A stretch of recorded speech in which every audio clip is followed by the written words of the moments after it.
Good evening, everybody. We are so glad you're joining us tonight.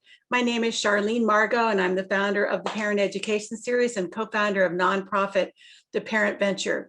We have a very, very special event for you this evening, part of a two-part training, the Community Resiliency Model, CRM, which is a mental health training. Tonight's presenters are going to be telling you more about that. But before we get started, I just wanted to say a couple of logistical things. First of all, if you would like Spanish interpretation, we have with us tonight interpreter Trini Lara. So if you would like Spanish, please click on the globe icon at the bottom of your screen and Spanish. The rest of you, you can stay without that, or you can click on English. Again, if you would like Spanish, click on the round globe icon at the bottom of your Zoom screen and then Spanish. We know that tonight's topic is really important. We've had more than 175 registrants for this training. So again, a great response. Thank you to all of you who could join us today. We are video recording tonight's event, so it will be available on the video library, which is the YouTube channel of the Parent Education Series. This is a free resource available to all, and that link will be ready in a few days. We work with students and their staff from the Boys and Girls Club of the Peninsula to produce these videos for you. So again, tonight we're going to be looking at about 75 minutes of content, followed by a few minutes, 10 minutes or so of Q&A. Tonight we are in a meeting format, so please do put your comments and questions in the chat button. The trainers will be prompting you for some questions and information as we go along, but again, chat button for comments to us, the presenters, or anything else that you would like to add in there. My partner, Bev Hartman, will also be putting resource links in the chat. And towards the end of the evening, you will see a survey link. We really hope you will take a couple of minutes to fill out that survey. It's very helpful as they plan for future offerings of the CRM training. So tonight we have with us Molly McGrath, who's the Executive Director of Safe and Supportive Schools for the San Mateo County Office of Education. Hi, Mary.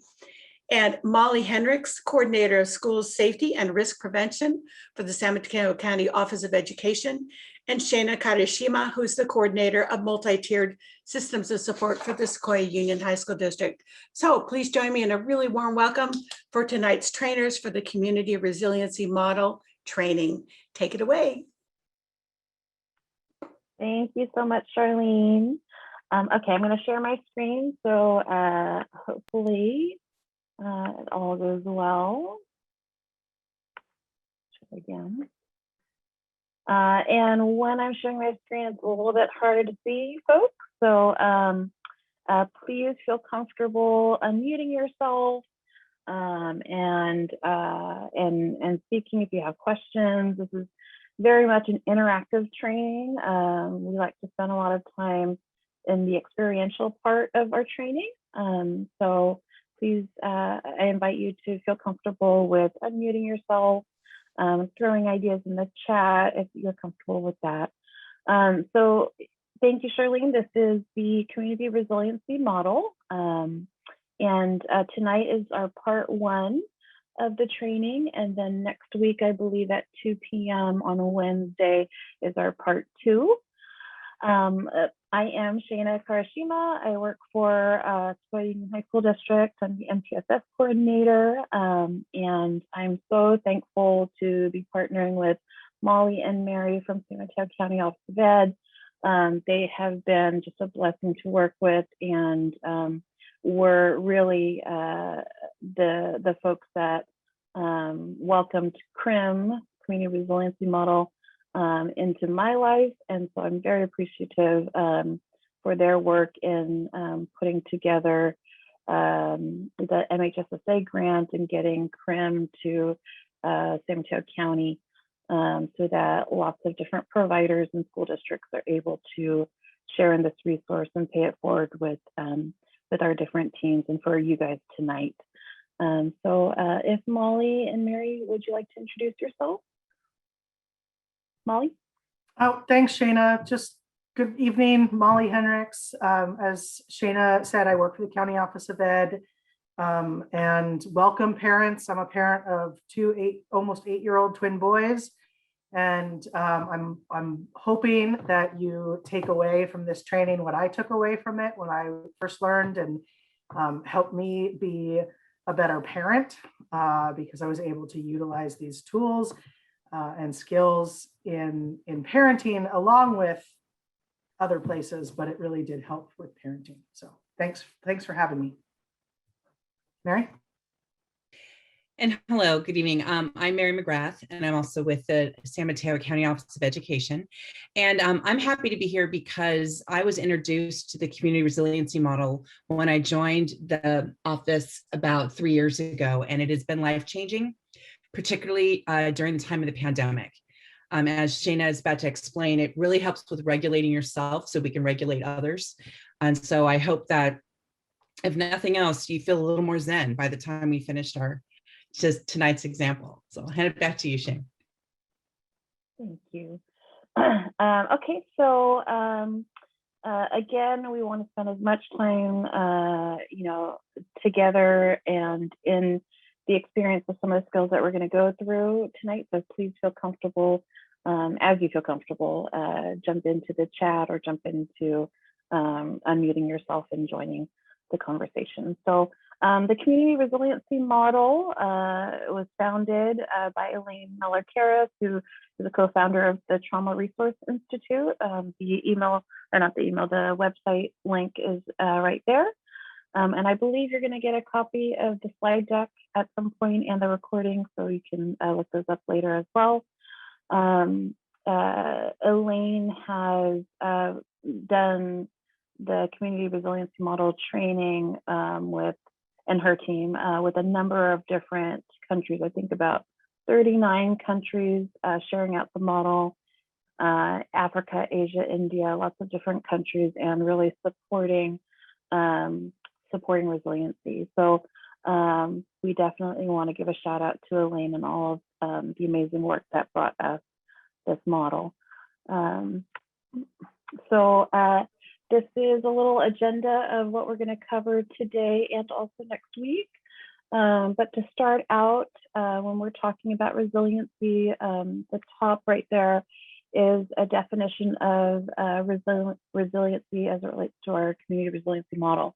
And it was put together by Elaine. And so I just want to kind of go through it just because it's really helpful to frame our work with CRM. So resiliency is both an individual and a community's ability to identify and to use both our individual and our collective, our community strengths, and living fully with compassion in our present moment. And then also to thrive while managing the activities of our daily living. So I think it's a very purposeful and thoughtful definition of resiliency, really matches what we're going to cover today. Just a quick agenda. So we're going to start with the brain and the body to give us some good foundation for the CRM practice of the skills. Then we're going to go into our resiliency zone, give an overview or view of that concept. And then we're going to go into CRM and the nervous system and how those relate together, very much connected and relate. And then we'll jump into those tools, the CRM tools. And that's really the meat of our training together today. I want to spend as much time as we can really practicing some of those skills. And then we'll go into a little bit about the research that's already been conducted regarding CRM, longitudinal research that's really helpful to see kind of the impact of this type of practice, and then some key takeaways. At the end, like Charlene had shared, there will be a brief survey, and that survey is just going to help us to have some good feedback of things that you want to cover more in depth, or some thoughts about what would be important to add in to our part 2. So really it's just about 5 minutes or so to give us that kind of good feedback. Okey-doke. So jumping right in, CRM is really a neurobiological model. So it's a focus and a conceptualization of the biology of our human nervous system. So it's looking at our central nervous system versus the mentality of kind of mental weakness. So a lot of times, and a lot of our practitioners that are learning this system, this model, do a lot of that school-based counseling, therapeutic work, and so have been classically trained in cognitive behavioral therapy and different approaches, and so that's very valuable. Still, CRM does not take the place of that, but really what we're looking at is how our nervous system reads our stress, how that stress or trauma may impact our biology, our bodies, and our nervous system. So it's very common human reaction to react to stress, to trauma, and that impacts not only our mind, but also our body and our spirit. And so it's really looking at all of those pieces together. And with CRM, we're really focusing in on understanding our nervous system and understanding how to track it, how to read it, and to use some of these wellness skills that we'll practice to return ourselves to our resilient zone, to our okay zone through some of those simple skills. All right, so now we're going to get into the resilient zone.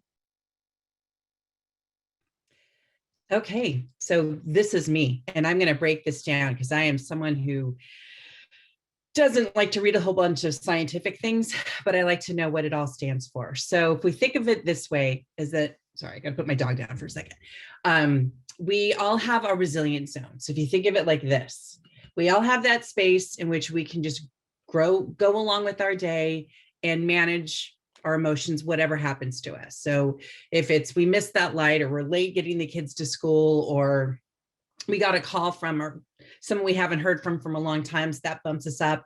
It's just our goal is to widen the resilient zone, which a lot of the students call the okay zone, so we can handle the different ups and downs that happen to us each day.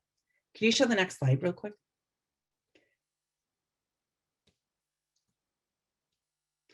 So different things happen to us within a day, within a week, within a month. Oh no, back one. There we go. And we have different things that can trigger us to go up or down. Oops, sorry. No, the one with the pictures.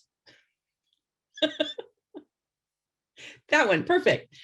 So in one day, we can feel perfectly calm and content and happy, and then super frustrated, like with road rage, driving to work.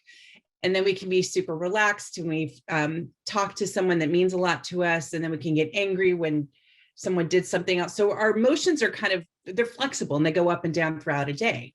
So, but when we stay in the okay zone, we're still able to be thinking clearly, making decisions rationally, and that sort of thing. So in the next slide, we see what happens when we get bumped in or out of our zone. So in the high zone is when you're triggered and you're angry, or you're irritable, or you could be feeling really anxious and panicky, or also pain can trigger that. If we're in a tremendous amount of pain, like just the rest of our brain kind of shuts down. So that's getting put in the high zone. Alternately, there's the low zone. So you can also get bumped down. And that's where you're feeling where like the depression or sadness just feels overwhelming. You feel isolated. Some students have talked to me about just feeling like they're wrapped in cotton or bubble wrap and like just not able to really experience things. And it can just be exhaustion and fatigue. And does this sound like anybody that we've experienced in the last year or so with the pandemic? I mean, I think all of us have been all over the place. So what happens is it can be a one-time quick traumatic event that happened, like you were in a car accident, boom, one quick thing, or it can be the memory of something. It can be you hear a sound or something like if it was your long lost high school partner and you're in Safeway and you hear a song and it's like, oh, that was our song. That can possibly bump you into the low zone for a bit. And what happens is that when we're resilient, we can kind of bounce back and get in our resilient zone or in our okay zone. But what happens sometimes is we get stuck either in the high zone or the low zone. And Molly's going to explain a little bit later, like what happens with our brain and our reaction with that. And so think of it as an example of if you have a child that's like having a tantrum and you try to talk them out of it, how that doesn't work, because they're in the high zone. They're not experiencing you at a level where they can have a rational conversation at that point. Also, when you see some youth that are just completely shut down, they can be stuck in the low zone. And so a lot of what the CRM tools are to teach you how to regulate yourself and get others there. Okay, the next slide. So for our goal always is that we all have our whatever our resilience zone is now, but we want to widen it so that as the bumps and happiness and sadness and different things that happen throughout our day, with a wider resilience zone, we can stay in our head, we can stay calm, and we can rationally handle any situations that come to us instead of kind of veering off where basically our neurological system has just kind of gone offline, that we'll explain a little bit more. So using these skills and I can vouch as someone who uses them every day, really do help keep you in the zone with that. Okay, I think I turn over to Molly now. Yeah, thanks. So like Mary was saying that, our brain really controls whether or not we bounce in and out of our resilience zone, but there's something that we can do in order to train our brain so that when we do bounce or before we bounce in and out of that brain, we can try to stay within our resilience zone. It's not a bad thing that we bounce in and out. It's something that our brain has been wired to do, because what we have been told, our brain has been told, is that when X happens, we experience Y. And so that's why we're gonna, move into this zone. So if, you get on the freeway and, you're late, you might experience being triggered and being bumped in the resilient zone because you're worried about the implications of what would happen because you're late. Or if you, your children start to whine, not that I've experienced this at all, your children start to whine and that like it just gets worse and worse and worse. And so you might get bumped out of your resilient zone because you're anticipating what happens in the end. So what we can do with the neuroplasticity of our brain is to wire our brain in order for us to, the minute we feel or experience something that might otherwise bump us out of our zone, we will be able to get back in. And I see in the chat, you want to know what the CRM skills are. You are going to be an expert in CRM skills at the end of this presentation. We just want to make sure that you understand why these skills work beforehand, because for me, I remember going to, like, real quick, just a tangent, going to a trauma training and being told that I should rub lavender hand soap or have lavender hand lotion on my hands. I don't like the smell of lavender. It makes me think of, like, I don't know, grandmas, and it just makes me think of something that doesn't sit right for me. So what I do, that won't help me. So this is a lot more helpful than giving you specific examples. It gives you the concept of why it works in your brain so that you can own it yourself. So like neurogenesis is the ability to create these, all of the neurons that have been wired together in our brain to tell us that, to put us into a trauma response. They can be rewired. So when things happen that might trigger our trauma response, we can actually stop it. And our brain says, that's where we're going to go. We're going to go and utilize this skill instead, so that it doesn't knock us out of our resilient zone. And it allows us to stay within our resilient zone and not get bumped out. So the purpose of the scientific research and the brain being embedded in this training is to kind of give hope that regardless of what to you, you have the ability to change the neurons in your brain so you can have different experiences going forward, regardless of your background. Next slide. So some of the facts about CRM real quick. Shana mentioned this really earlier a little bit. is that you can use this across the lifespan. So Mary, Shana, and I have been, and the other 22 trainers that were trained, have been on a mad dash to train all of the county. And so I have worked with some of the students in some of the school districts. So as Shana, we've presented this to parents, to teachers, to school boards, to all sorts of people. And Elaine Miller-Cross has done it across countries in different languages, different literacy abilities. So it really works with the person, and it's not something that you need to have a certain degree or have a certain background to truly understand. Next slide. So the natural rhythms of nature also exist within our nervous system. So if you think about, we could get trapped in a storm because of pain and worry and anxiety.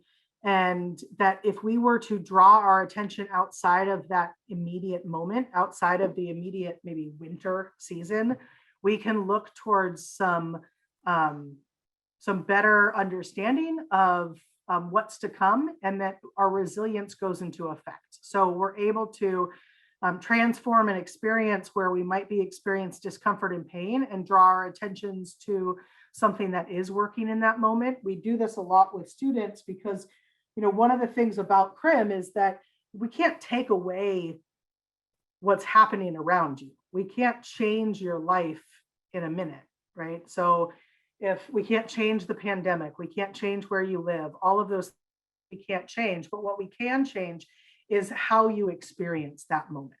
And that's really what CRM is about, is it's taking maybe being in those winter months where there's pain and discomfort and anxiety and depression, and changing how you experience it so you have a little ray of sunshine. It sounds a little corny, but I'm the least corniest person and this kind of hippy dippy person I know, and I love CRM.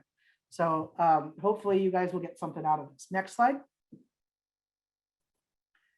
We organize, the brain is organized in 3 parts, and this is what really helps me kind of understand how CRM works and how it's not lavender scented hand lotion. So every day we live within our cortex, right? We make sure that we're thinking, it integrates all the other parts of our brain, but it's what drives us in our speech and our language, our beliefs, how we rationalize things. And that's kind of where we typically want to live. It's where we want our students to typically live as well. Unfortunately, the root of the brain, the bottom stem, my camera's off because I have poor bandwidth. So I'm trying to make sure that you guys can hear me instead of see me. So sorry about that, but yes, my camera is off. Their survival brain is what drives our fight, flight, or freeze. So when something happens to us, our survival brain is going to tell us that we need to be activated. This is what's allowed us to actually exist for years through all sorts of things that have been dangerous for us. If you saw the news this morning, you saw the girl out of near Angeles National Forest whose dog was about to be taken away by a bunch of bears, or by a bear on her fence line. And the bear had her little dog like in its paws.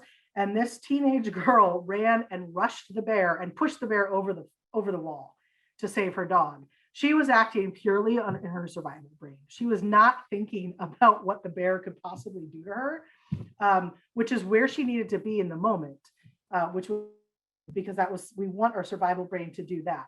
Unfortunately, when we experience things, sometimes we experience things at the wrong time. So had she been in class and been unable to maybe jump up, her survival brain might have dysregulated her and caused her to do something that a teacher wouldn't appreciate, right? So if we're triggered into our survival brain in an inopportune time, we might react in a way that's not appropriate because our thinking brain isn't working. What ties these 2 parts of our brain together is our limbic system. This is what tells us that we should feel a certain way, or our emotions are okay, our feelings, that we sense something. When we talk about we have a 6th sense, or it's mother's intuition, Oftentimes it's our emotional brain telling us that, yes, we should feel like we're in danger right now because all of these things are lining up and telling us that this has happened before. And so we're going to feel a certain way. Unfortunately, when we go and we reactivate and we're activated and we react in a way based on our survival brain, our cortex goes offline. Next slide. So we no longer think. And so if you look at that emotional arousal, right, the hand model of the brain, you're calm and settled. If you make a fist with your hand, tuck your little limbic system in underneath and take your fingers are your thinking brain, and you're going to cover up your brain. And so your thinking brain has created this nice little capsule to have your brain in. But when your emotions arise, your thinking brain might come up a little bit and be like, okay, I'm on alert.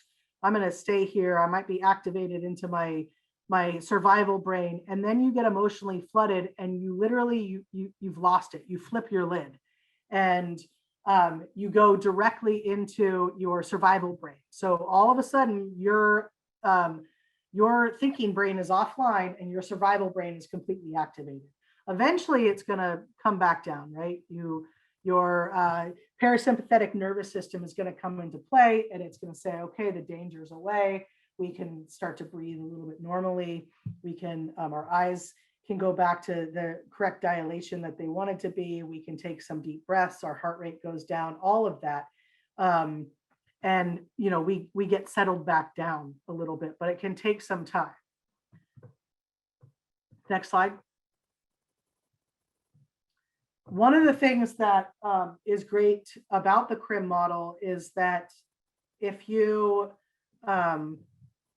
when you utilize the CRM model, people around you will start to utilize it as well. And that's because of something called mirror neuron. Ever been with somebody and they yawn and you start to yawn? Like, you're not tired. Why are you yawning? It's somebody just yawned next to you. They might be tired, they might be jet lagged, but you yawn as well.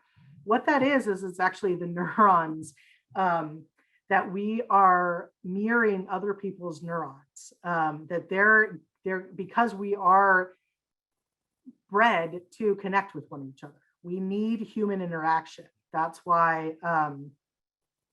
that's how we exist in the world. And our bodies function better when we are attuned with others. If you think about it, it is, if I would assume most of you are parents on this call through the Parent Venture Project email list. But when you were a baby, or when you had your baby, right, and you were holding your baby, and if you were happy and your baby was crying, oftentimes what would happen is your baby would start to smile because they're becoming attuned with you. So they're mirroring the neurons with you. And so when we train educators, especially on this, we talk about the mirroring the neurons. And this works with parents too, because if you're aggravated and you're in your high zone and you're stuck there, how many times are your kids going to ask you if you're okay? My kids, I have one very, very empathic child, and he will continually ask me, are you okay, mama? Are you okay, mommy? Are you okay? Like, he's worried about me, and it's like, no, I'm fine. You don't know, I'm not fine. I'm in my high zone and I need to become regulated again and get back in my resilient zone. They're seeing what's happening, and then they start to become dysregulated as well. This happens so much. I used to run with kids. I used to run a group home, and the group home staff, they would be nice and calm, and I would watch a kid get elevated for some reason. It had nothing, a million different reasons, trauma probably being one of them. And they would get elevated. The kids would get to a high point of elevation, and all of a sudden the staff would start to get elevated as well, because they're mirroring the neurons of this kid that's getting dysregulated, that's out of their resilient zone. And as soon as the student would start to come down, the staff would go up because they had just experienced all of the dysregulation of that kid. And so then it would bounce the kid back up because they would start to mirror the staff's neurons. And so this can go back and forth with with your own kids, with students and teachers in the classroom. So this is important just to know that when we get elevated, that we could potentially elevate others. And so this is why we're going to talk to you about the skills and train you to use these skills so you can use them on yourself before you even get bumped out of your resilience zone. Next slide. And this is how we can utilize those skills and model the behavior to our students or to our own children. So when we do the shh, right, when we're holding a baby, that shh sound is really the amniotic fluid in a mom's belly and why it's soothing to them. So, but we're modeling them being quiet. We're modeling what we want them to do, right? We're modeling that we want them to be quiet. We want them to calm down. You're not going to yell at somebody and tell them to chill out and calm down and expect them to calm down. Once we take our own breath and we start to be calm and we model maybe behavior or we model the mood that we want our child to be in, then we start to see that they will start to model it back, right? So they start to become calmer and softer spoken. And that's how we can utilize our skills that we learn today to help our kids, training them on the skills. Next slide. So you asked for it, right? In the chat, somebody wanted to know what these CRM tools were. But so we like to tease you for a good 30 minutes before we actually, to make sure that you stay, because otherwise we'd give you these CRM tools and you just walk away. So I'm going to hand it back over, I believe, to Mary, and she's going to start you on the first CRM tool. So these are the 6 CRM tools. And notice we call it CRM instead of CRM. We've turned it into a verb. So you can CRM somebody. I was CRMing them, just so you know our language here. But one of the 6 skills is tracking, grounding, resourcing, gesturing, shift and stay, and help now. And today we are going to be focusing on the first 3. And I'm going to teach you specifically about tracking. Next slide. So tracking is simply paying attention to what's happening on the inside. And can you actually go back one real quick, Shana? And it's not just as I think as Molly was putting earlier, like, you know, very hippy dippy kind of thing. It's really just noticing how your body's reacting. So for example, I noticed after taking this training that I tend to flick my fingers like this when I'm impatient. And I never would have noticed that earlier. So then I shared that with my staff. Now they know when I'm feeling impatient. But there's different things that with tension and feel in a body. When we work with students that are feeling anxious, we ask them where they feel it on the inside. Like, is your jaw tightening? Does your tummy feel tight? Whatever that is. So one of the first tools with CRM is tracking how you feel. Are you feeling a pleasant, a neutral, or an unpleasant sensation? We consciously stay away from the words positive or negative because it's not a good or a bad thing. It's just what it is. So it's pleasant, neutral, or unpleasant. Okay, next slide. So what is tracking is basically your ability to pay attention to what's happening with your nervous system. So how is your body reacting to whatever external or internal stimuli is happening? It's how we tell if we're really excited or we're really upset. So again, you know, when you have to listen to your child, if it's a scream, if it's like a happy playing scream, or if it's I just fell down and gashed my leg open scream. So it's paying attention to this and what you hear, but it's also how you're feeling on the inside. Understanding what it is, what you feel makes a huge difference in being able to regulate yourself. So I think we're going to try a couple different experiments here. Can you try the next slide real quick? Actually, I'll do this first and then we'll do the experiment. This is an amazing graphic that I'd like to think about. So I was a school counselor and a school psychologist for over 20 years. And so I've talked to many, many children's from pre-K all the way to college. And they generally have 5 emotions. It is sad, angry, well, stressed is a big one, or annoyed by the teenagers. But they just didn't really have the small limited number of words to describe how they're feeling. What this graphic is, which we encourage you to look at, is to use bigger words that become more descriptive of it. So when I have students tell me I'm stressed, when my kid says to me, I'm stressed, okay, what does that mean? Does that mean like, because you're not sure what to wear on your date tonight?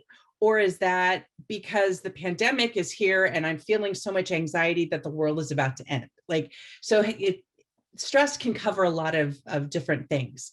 So when you get to the point of tracking yourself and then possibly tracking your child, is checking in what they mean by what words they're using, what expression, body language and facial expressions do they have that can give you a hint on this. Okay, the next slide. So, go back then.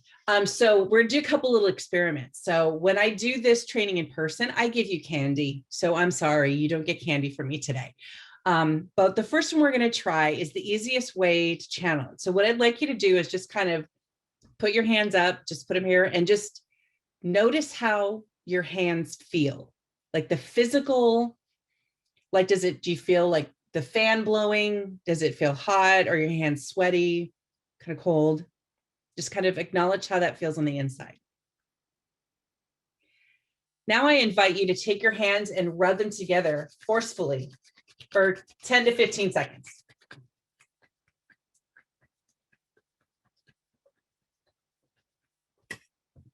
Okay, stop. Now what words would describe how your hands feel?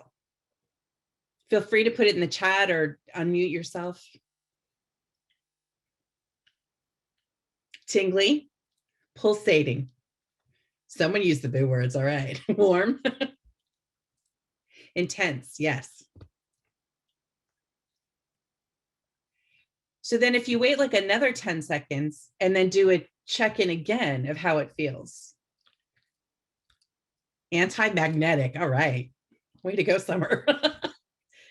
So as the tingliness kind of starts to fade and my hands are cooling off a little bit, it's like then you have a third sensation. And so what we invite you to do as you're tracking, this is an example, is that pleasant, unpleasant, or neutral? And then should you feel something unpleasant or your body doesn't feel right, what can you do to shift that? Is it changing what you're thinking about? Is it physically just getting up and moving around? Here's another example we'll try really quick. And you can use whatever body part, you don't have to use I'm just gonna use your hands so you can still see me, but use your legs or whatever, is to, again, have your body kind of loose and then tighten up a certain body part really tight, hold it really tight. When I was a kid, I used to do where I push against the edge of a door and then they'd rise by themselves. I used to love that. Okay, then release.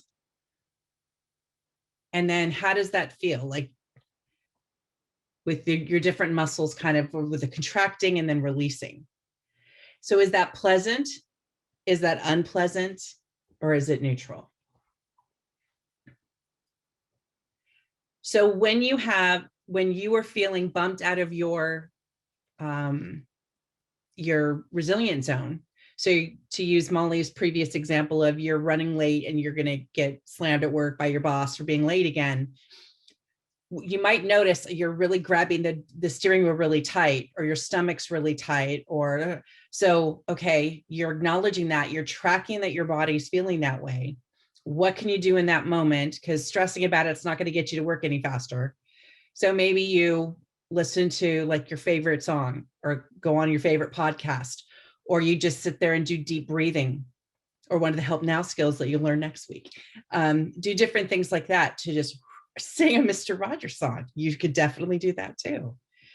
So tracking becomes the channel by which you're paying attention to your regulation and also then your child or your student. Okay, and now I'm going to hand it back to Molly. Thank you. Yeah, I liked the three-part, right? Part tracking where How does it feel before? What are you sensing, you know, right when you did this, and then sensing afterwards? So tracking is the fundamental skill for CRIM, because in order to understand that you're bumped out of your resilient zone, you need to be able to track, because you need to be able to sense in your body where you feel, or what you feel, and what you're experiencing. As you noticed on that wheel, and what Mary was talking about, is that like anger could be an array of things. And we know that with our kids, oftentimes anger is feeling like they don't have control over a situation, feeling frustrated. You know, when I get frustrated, I cry. And so I'm not sad, but I'm actually frustrated. It's a different sensation in my body than feeling sad. So tracking helps you do this. And then once, you know, and helps you name it, and helps you be able to articulate it to yourself or to somebody else exactly what you're experiencing. And one of the next tools is something to help you, once you understand what you're experiencing, what can you do? So resourcing is something that we want to focus on something that uplifts you, what gives you strength, or what can help you through hard times. This is where it's interactive. So I'm going to welcome you all to put in the chat something that brings you strength, something that uplifts you, something that when you're having a bad day could think about, and it could bring a smile to your face. I just saw a colleague of mine is in Todos Santos, and knowing that she's there brought a smile to my face, a little bit of jealousy, but a smile nonetheless. What do we have? Cute animal videos. Oh yeah, cute animal videos. My dog, hugging my children, Mr. Rogers, my son's giggle. Yeah, talking to my adult kids, my little girl, cats, going outdoors for a walk. I love this. The sound of water, taking a walk outdoors, fresh air. Great. All of these are perfect. Taking a road trip, good food. Well, these are great. And a lot of things like road trip, hugging your kids, the sound of your children's giggling, are they accessible to you all the time? No, unfortunately, they're not. However, you can utilize them. You could utilize that resource or that thought to help lift you. So I'm wondering if anybody, maybe I'm going to pick on the loudest person so far, actually, if that's okay with you. Summer, can I pick on you? Sure, go for it. Okay, awesome. Thank you. I figured you were a team player. So yeah, let me tell you, in all fairness, my husband is here.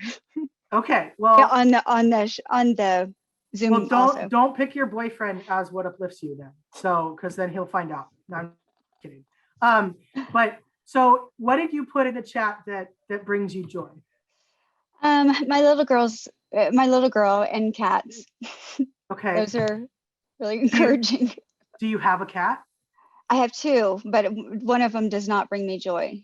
Okay, what's the name of the one that brings you joy? Addie. Addie. And what kind of cat is Addie? A gray and black cat. She's jumped up here a couple of times.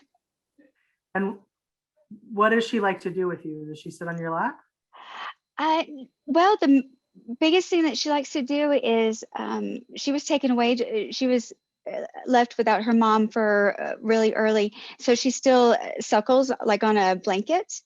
So I haven't been home, and I've been away for a little bit, and she's missed me so much. And I could tell because she just got up right next to this blanket and she'll to cuddle with me. That's what she does. She'll just sit there and suck on the blanket.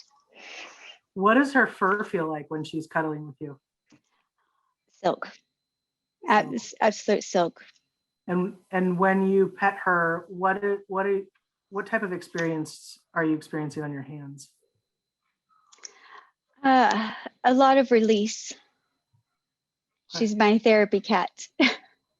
So you're petting the silky soft fur and you're feeling like you get to release some things while you pet her and she's suckling on her blanket. Yes. How do you feel right? Okay, so are you getting teary-eyed? Very much so.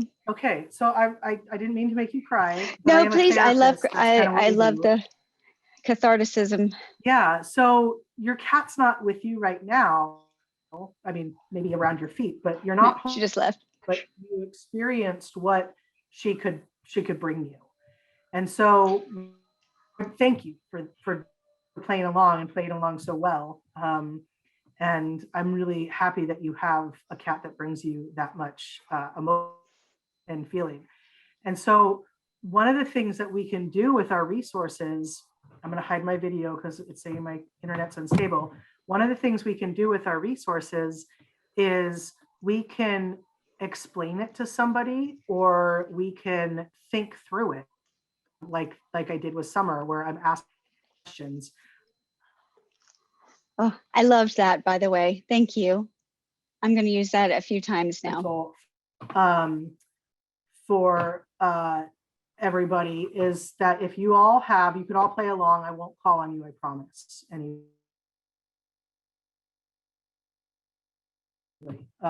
If you all have your phones in front of you, grab your phone and look through your pictures. If you have a phone nearby, I welcome you to grab your phone and look through your pictures. When you see your pictures, find a picture that makes you smile, that uplifts you. Maybe it's something that you put in the chat. Mary's showing her, oh gosh, that is the cutest little dog. That's Freddie, Mary's dog. And so I'm going to share mine.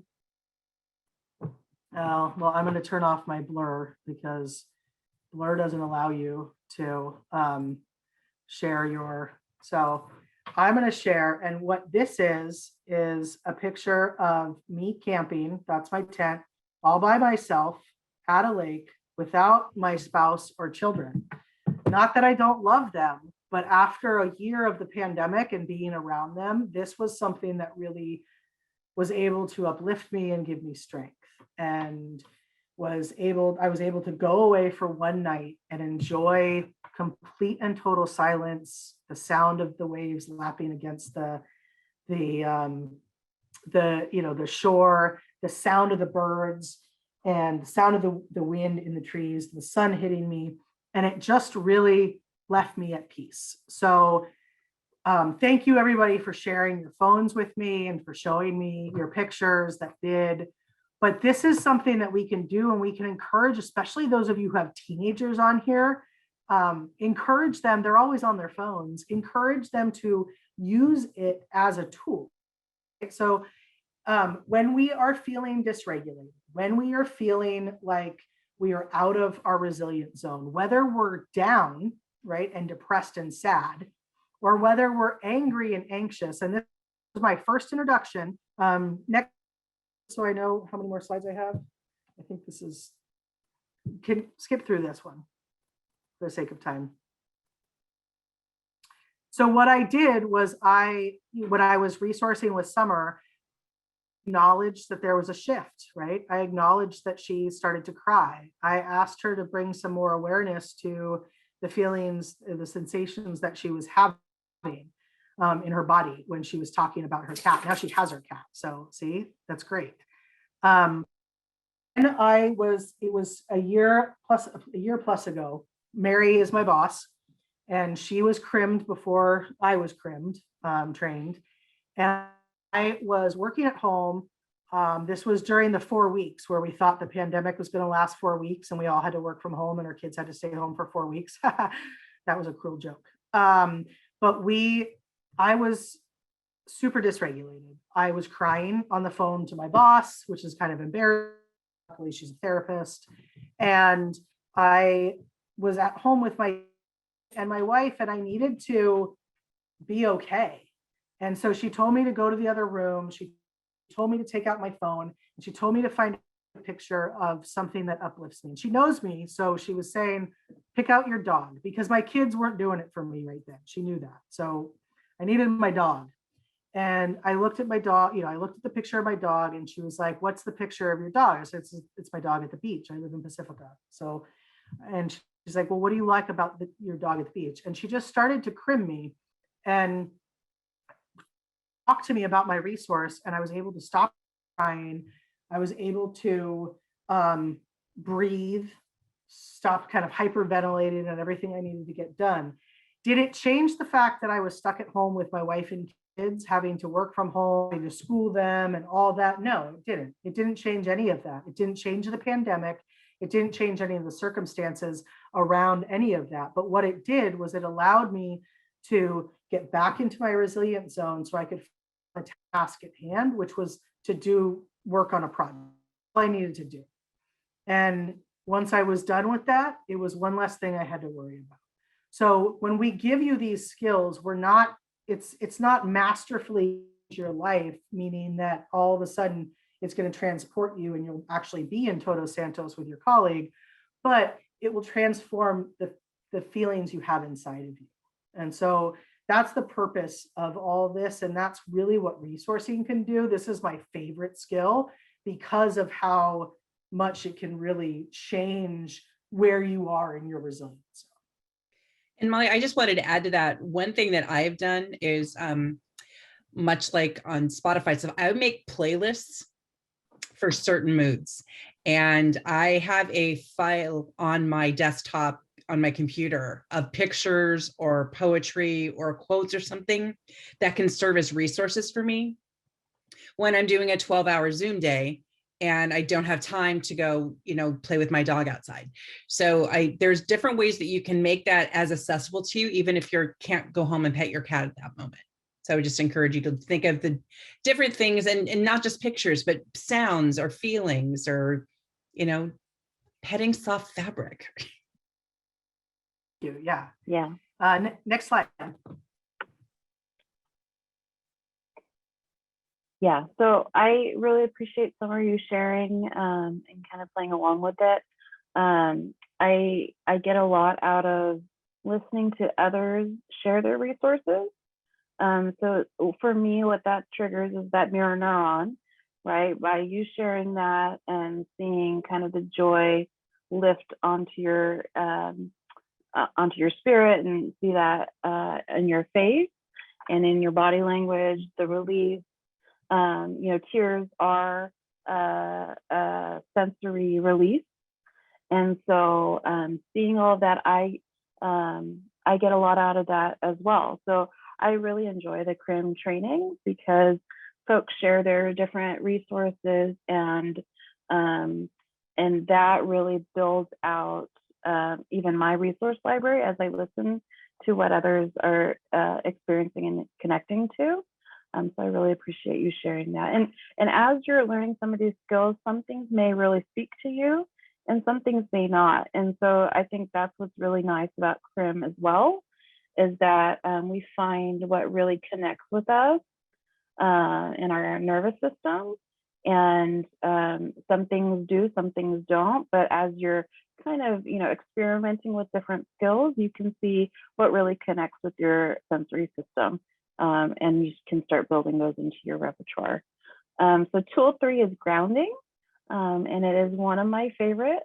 A lot of them are, but I really enjoy grounding. So this is number 3. So it can be, it can be something that you use maybe a little bit more private time or time that you have away, like at work, if you have a 5-minute break, it's really nice to have a targeted break almost. So instead of just time away, it can be time directed with grounding. So grounding is that direct contact of our body or part of our body with something that provides support. And again, with CRM, it's in that present moment. It's in our moment right now that we're in. Provides us some gravitational security. And I'll walk us through grounding in just a moment so you can get that sense of gravitational security. And when we're grounded, we have a sense of self in relationship to the present time and the present space that we're in. We're not worried about what happened in the past. We're not worried about what's coming in the future. We're really in that present moment. So I'd like to invite folks to, if you do have the camera on, go ahead and turn it off. and find a comfortable space. I'm going to turn mine off as well so I can practice. And find that comfortable space within where you're at. Find a comfortable position. As we're grounding, it's referring to bringing our attention to our body in that present moment. So noticing how our body or part of our body is making contact with the surface. We can do this by sitting, standing, lying down, or finding a position that's just simply comfortable for you. So if you're at home and you have a spot that's comfortable, please take advantage of that. Just invite you to find that comfortable space. And as you find a comfortable position, I'd like to invite you to notice how you are being supported by the chair, if you're in a chair, sofa, if you're sitting on the couch, if you're laying on your bed, if you're walking and your feet are in contact with the floor, or perhaps if you're sitting on the ground. And as you bring attention to the places of support, notice your breathing.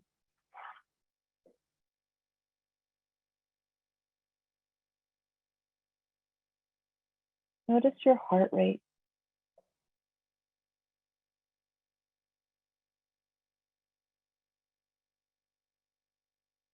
Notice your muscles as they may be relaxing. Notice especially any places inside that feel more relaxed, more pleasant, or more neutral. And if you're sitting on a chair, notice the support that's being provided to the weight in your body by that chair.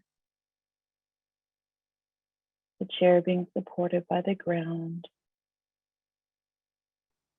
And then the earth supporting the ground, that's supporting the chair, that's supporting you. And then bring your attention to the sensations that are calming or neutral within your body, and take your time.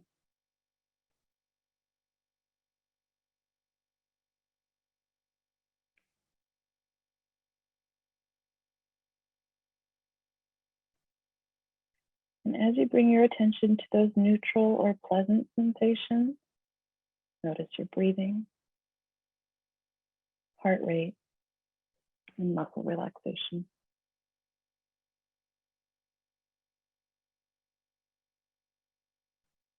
If you become aware of any uncomfortable or even painful sensation, shift your attention to places that feel better, more comfortable, or neutral.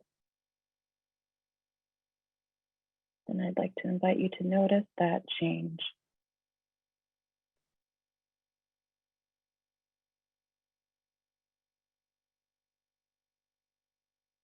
And then as a way to bring your practice of grounding to a close, slowly scan your body from head to toe, bringing attention to all the places inside that have changed in a more pleasant or neutral way since the time that you started. And take your time.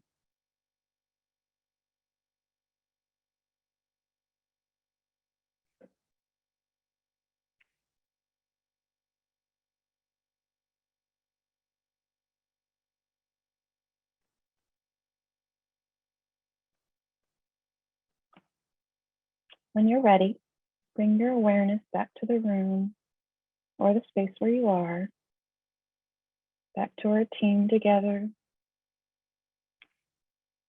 And if you need more time, take all the time that you need.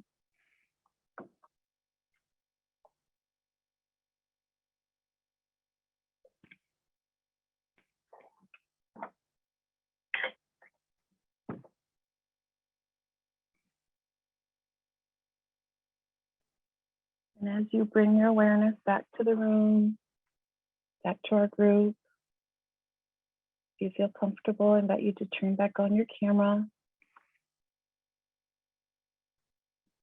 and take a look around the room that you're in. And identify the colors that you see in a picture or an object. Identify those colors that you see.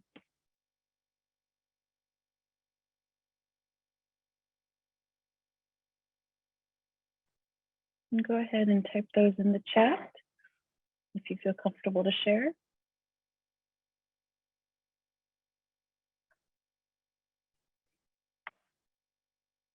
Sukma, that's a great compliment if you fell asleep for a short period because your body was feeling comfortable.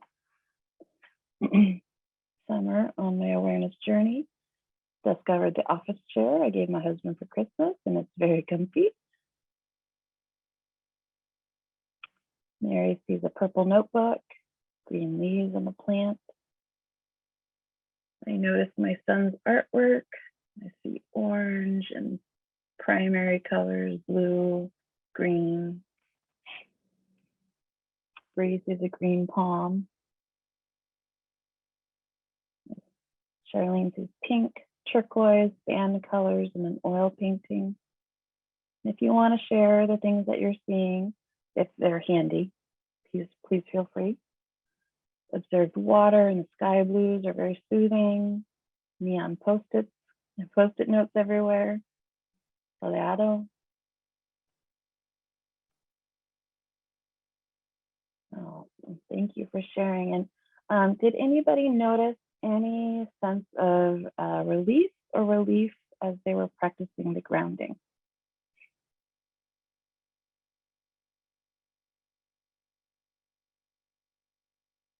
Thank you, Carmen, for sharing that. So Carmen shared that reflection experience autism spectrum students with autism spectrum disorder. We witness almost all of these body grounding behaviors while kids are in motion, moving through space from classroom to cafeteria, recess, or out in the community. And yeah, if you can see from this slide, one of the grounding positions can be walking.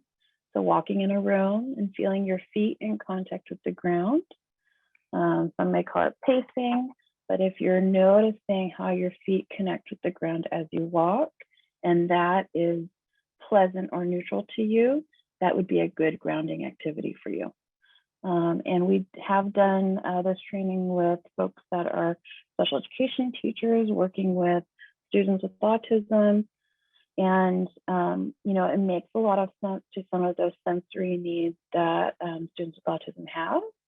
And it brings a lot more meaning to that and purpose to that. So I think, you know, developmentally, in, you know, our early infancy stage, you know, there were things that connected with our senses really well and helped to soothe us. Molly gave the example of soothing as an infant. You know, those kind of things really connect well with CRM. You're really, as you're tracking and keeping in touch with your sensory system, and senses being sight, smell, taste, hearing, touch, and then your spirit. If you're tapping into all those senses, you're going to notice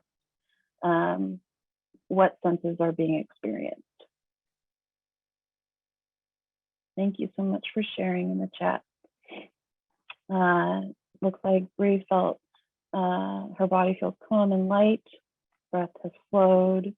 You might notice that some of those signs of relief or relief, which is really, I think, mostly what CRM is about, getting to that sweet spot, that resilient zone, that okay zone where you're feeling some relief, feeling like, okay, like your best self.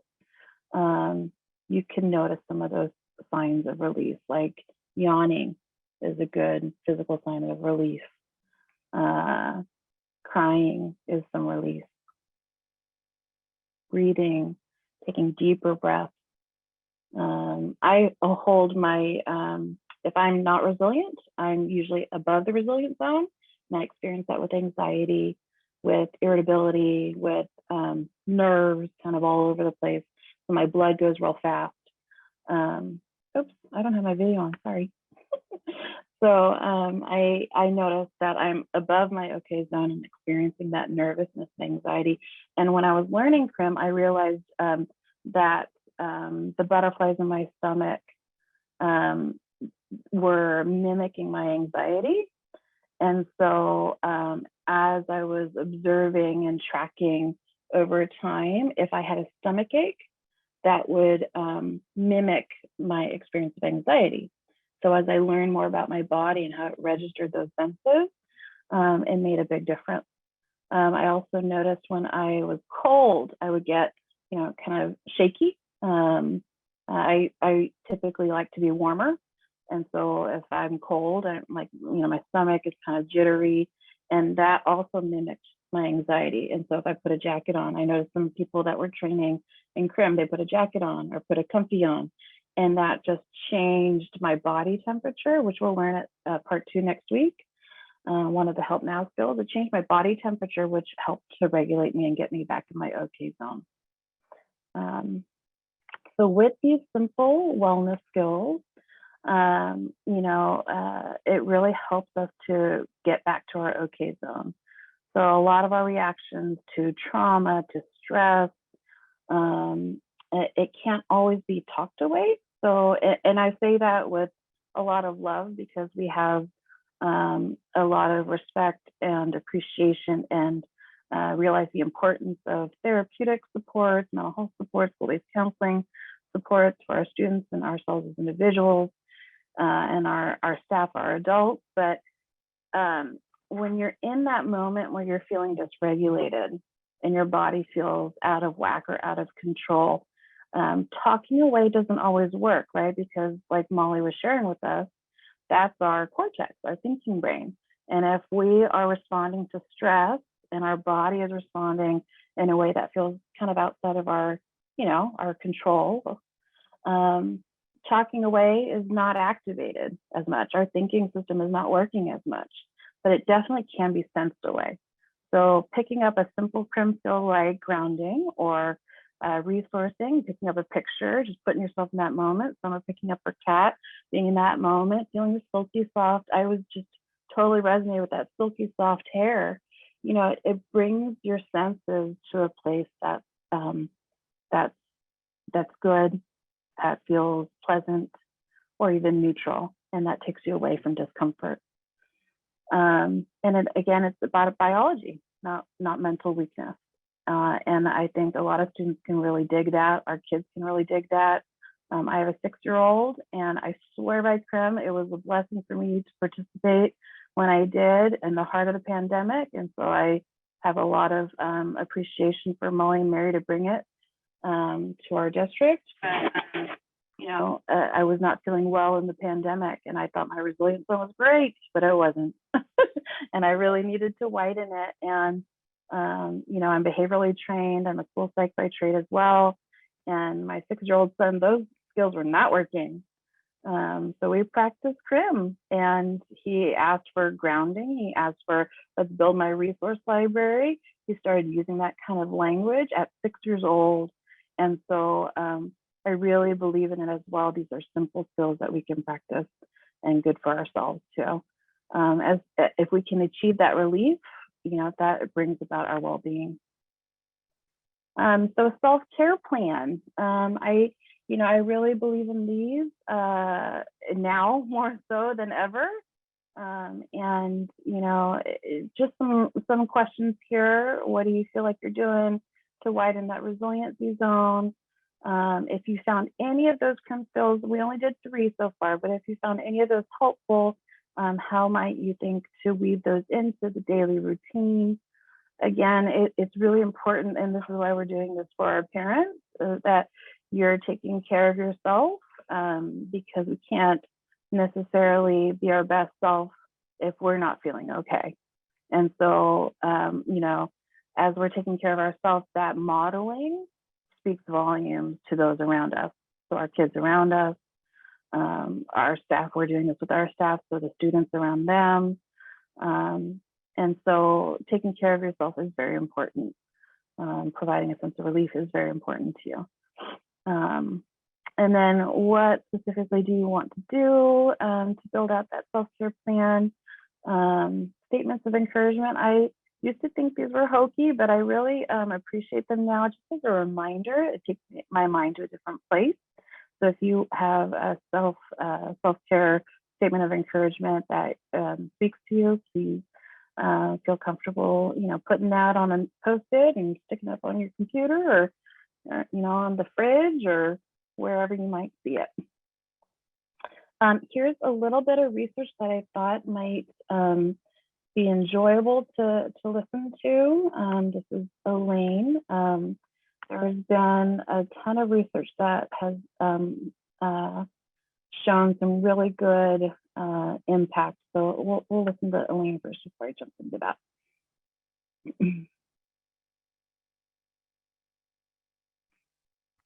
Welcome. My name is Elaine Miller-Karras, and I am one of the co-founders of the Trauma Resource Institute. And today I'm going to share with you a little bit of the research that's been conducted regarding the community resiliency model over the last few years. So with that, I'm going to get started.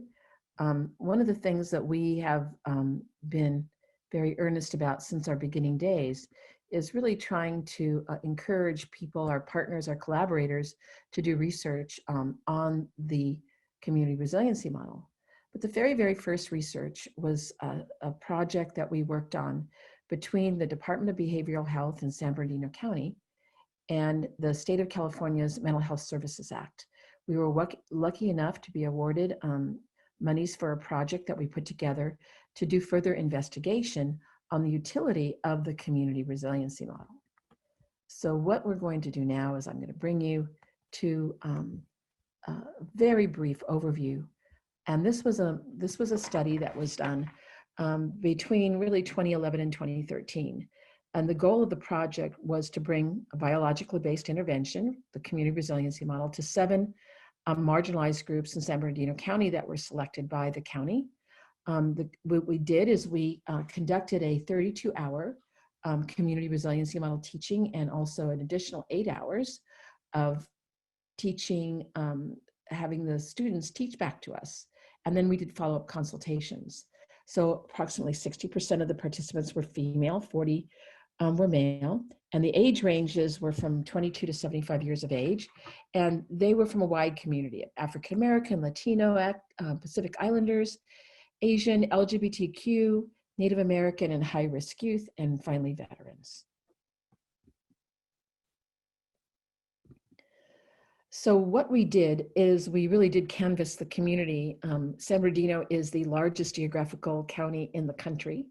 And we did many meetings to try to get people interested in what we were doing. And we were able to get a cohort. And we're going to give you some data that were from 57 participants that participated in the training. So we did 3 to 6 month follow-ups as well. And so what we found was that 95% of the participants felt they could manage their stress better. They had better self-control by 96%, and 92% said the skills helped them get through hard times. They also said they use the skills frequently, with 93% reporting that they were using the CRM skills daily, and 7% indicating a few times per week.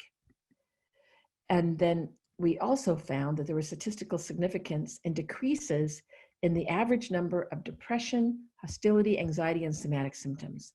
We knew when we were bringing the model forward that it really helped with anxiety, but we didn't know it would have the same impact with depression. And there was also statistically significant increases in the average number of symptoms related to relaxed, contented, somatic well-being, and friendly indicators. If you want more information about this study, you can get some executive summary information from our website at traumaresourceinstitute.com. The next one that I'd like to highlight is research that's unpublished that soon will be published from Loma Linda University. And they provided 2.5-day CRM interventions in Sierra Leone following the Ebola crisis to 40 community members. Now, these 40 community members were followed, and at 6-month follow-up, they found that the improvements they saw immediately after the CRM training remained consistent and constant. So what were the results? There was statistical significance, improvements in resiliency, reduction in trauma symptoms, secondary traumatic stress, depression, and anxiety. So some of the similar reductions that we saw in the original study that was done in San Bernardino. Now let's take a look at the first randomized control trial that has been published, that was published by Lindy Grabby and her associates at Emory University. And she had 196 nurses that volunteered for the study, and she got baseline information, and 1/3 of these nurses had poor mental well-being, low resiliency, possible PTSD. They had very high somatic symptoms in their body, and they had burnout symptoms, often or sometimes. So with the nurses, they gave them a 3-hour community resiliency model training. And after the 3-hour class, there was a large effect size and improvement in well-being. In fact, from right after the training, a year later, there was an 80% improvement in well-being. And there was a medium effect size, reduced secondary traumatic stress and physical symptoms as well. So the study was very exciting to us to see this beginning of randomized control trial. And we also found that we wanted to find out what were these nurses doing, what was different. So after learning the skills, they tracked sensations, they resourced to calm down, they grounded to release their stress, they pushed against the wall, which is a help now strategy. One of them used their ring for grounding. They touched the fabric of their scrubs, just touching different surfaces to help notice the physical sensations to bring them back into their zone of well-being. And when did they do the skills? Through all sorts of things. When they were with their families, when they were doing codes, when a patient was dying, after a really difficult shift at work, or just during a really stressful day or feeling overwhelmed. So the next study that I want to highlight comes from the International Journal of Mental Health and Addiction, also published in January of 1920. And so the study provided a single 5-hour community resiliency model class in an urban drug treatment center for impoverished women in southeastern US. So they used a pre-post mixed method design, data collection, and it was a small sample size, 20 women. And they wanted to discover their well-being, physical symptoms, anger, depression, anxiety, and spirituality. So the participants' somatic complaints, anger, and anxiety symptoms had declined significantly with a moderate to large effect size. Their well-being increased significantly with a small effect size. The participants found that skills and concepts of CRM helpful and shared them with others. So really excited about this study, not only about learning it for self, but there seems to be something that if you like the community resiliency model skills, you start sharing it with everybody around you, which I think is the spread effect of the model. So CRM is feasible, inexpensive, and acceptable training that may be valuable for persons with addictions. So hopefully we'll get more research along these lines. We have some research that's also being done right now through also an Emory team at Brady Hospital, looking at the effects of the community resiliency model with people that could have addictions to opioid, but also as prevention, hopefully to prevent the development of opioid addiction.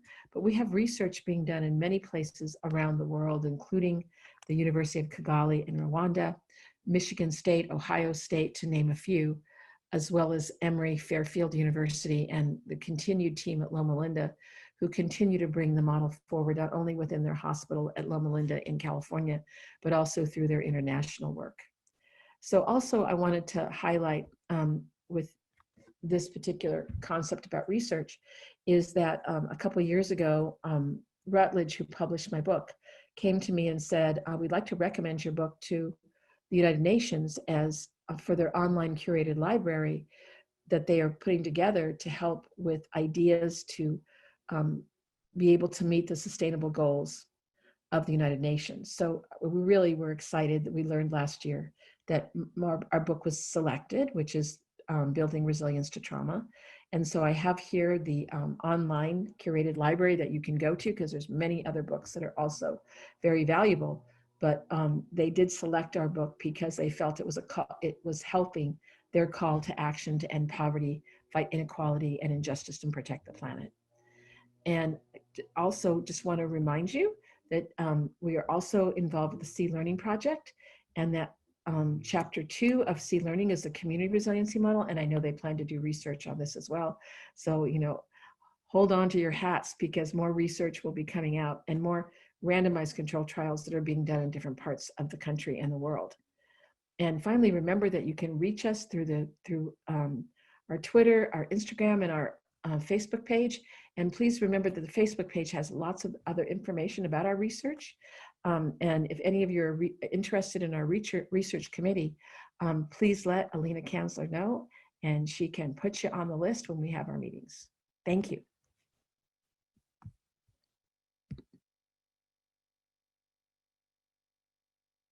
Some great feedback in the chat. So you can see really the impact even a short training can make with very simple wellness skills. I thought it was too easy almost. I was like, this is not gonna work. But I think that simplicity of CRM skills really lends to kind of the ease of practicing. I say that from experience with our different staff that we've been training. So I've been training with each counseling team and some teachers at each of our school sites in our district to start out with, again, putting that oxygen mask on for our staff. But we're hoping to really expand out the types of tools that we can use, including the CRM work with all of our social emotional learning framework and plan for our district. But some takeaways, I think it's really, it's a time of stress. The pandemic is a new experience for us as a generation. And so I think the level of stress for our students, your children, our staff, our families, our district, it really is high. And so why not use a tool that helps to bring some relief, brings us back to a place where we're feeling good. I don't think that's a bad idea at all. And it's a tool that we can use to manage our own stress. And then again, helping others, even just by practicing it ourselves, that modeling goes a long way to return us back to our best self. I mean, I know as a parent, I'm not always my best self with my kid. I'm not always that ideal parent of what I want to be. And if I even take a moment, even to share in the practice of CRM with my kid, like it just brings us to a whole new level of relationship and a whole new place that's not, our icky parts of who we are. So, paying attention to those pleasant neutral sensations helps us to regulate our nervous system. And then, anything can kind of set you above or below your okay zone. And so as you're tracking and noticing when you go above your okay zone or below it, you can respond with, one of these skills and see how that brings you back to a better place. And then we wanted to share this out with our parent community because we're all part of the same community. And so, a community that builds itself together and partners together. We, the definition of resiliency, we connect and share both our individual strengths and our community of strengths. Oh, okay. Sorry, I just got an alert about the recording. So to give enough time for folks to jump into the survey, just because we have a couple minutes left, I'm going to put that link into our chat. I wonder if folks, before that, my bad. So we have an app for that. So the ITIL app is what was put together by Tri and through CRM. And so it's free if you wanted to download the ITIL app. And you can see on the graphic here, the skills that are in the middle, that'll walk you through tracking and resourcing and grounding. Help now at the top there. That's what we'll go into next week. And some of the other skills we'll go into next week. But it's even nice because there's some of those images that we had in our slide deck with the resiliency zone that's in there. And what I found when I was first learning CRM was just like having the language to practice. I was craving, and the app really helps with that. Mary and Molly, did you have anything to add to that while I put the link in the chat? Just responding to some of the questions in the chat about bringing this to our students. I was fortunate enough to be asked by Los Lamitas Elementary School District to present on suicide prevention and mental health awareness.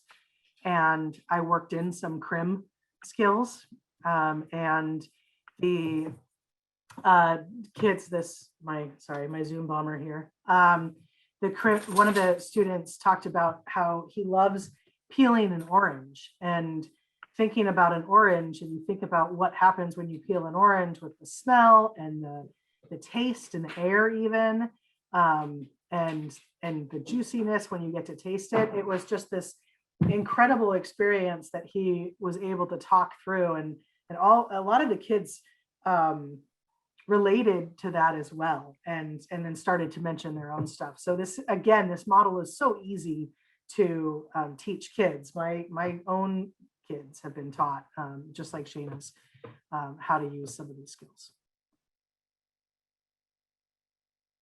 I just put the link to the survey in the chat. Please do take a couple minutes. It really is short, because that'll help us to know kind of if there's other areas you want to cover more, or maybe a refresher for next week on any particular area. And this is for you, so what works best for you?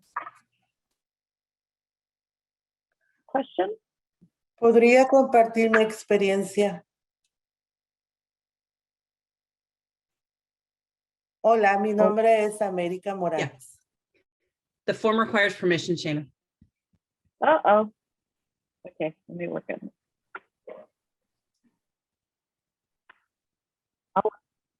Yeah, Shana's going to fix it.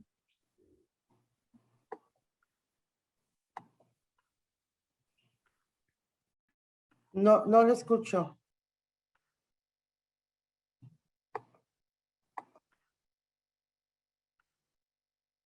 ¿O usted me va a traducir? Ok, gracias. Quiero darle las gracias por toda esta información que acaban de compartir conmigo. Hoy voy a poner en práctica de cómo conectarme yo con la naturaleza, y algo que me encantó es poder sentir cuando dices, si vas a caminar, fíjate la manera como caminas, disfruta tu manera de caminar, si vas a brincar, si vas a jugar, tienes que sentir esas emociones. Y algo que yo quiero compartir es cómo conectarme hoy con la naturaleza. Me gustó mucho esta práctica que tuvimos de cuando te acuestas, hasta para acostarte tienes que dejar tu cuerpo que flote, o si te vas a levantar, está parada, recárgate atrás de la pared, tienes que sentir todas esas emociones, y me encantó esto que yo lo voy a compartir donde yo trabajo, y es un excelente curso que están dando, y muchas gracias.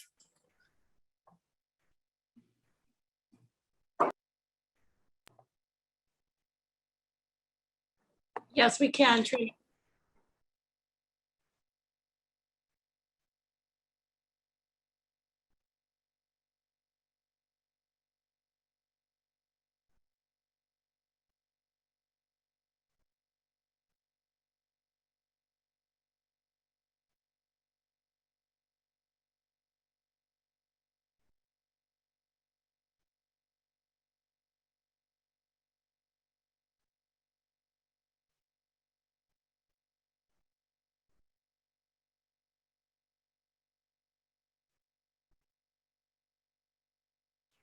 Muchas gracias, Trini and America. Thank you so much.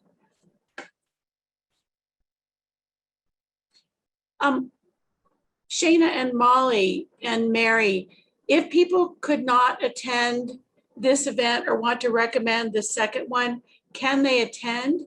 I know we are considering repeating this training in the fall. I mean, I think grabbing any CRM tool you can, the help now strategies that we're going to go over next week are really great strategies, especially like for in the moment stuff. And you don't need the background from today to be able to grab it. So come invite all your friends next week. It could be one big party. Okay, awesome. Thank you, Molly.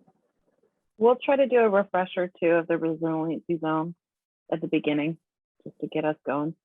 And sorry for the permissions, guys. I think I just need to figure out the permission issue. Charlene, is it okay if we send it after the training today? Absolutely. Okay, well, thank you so much, everybody, for Thank you all for being attending here. and sharing so much. It's really nice to have folks interactive. So we appreciate the time. I know it's a busy schedule and you have lots of demands on your time. So we appreciate everybody being here.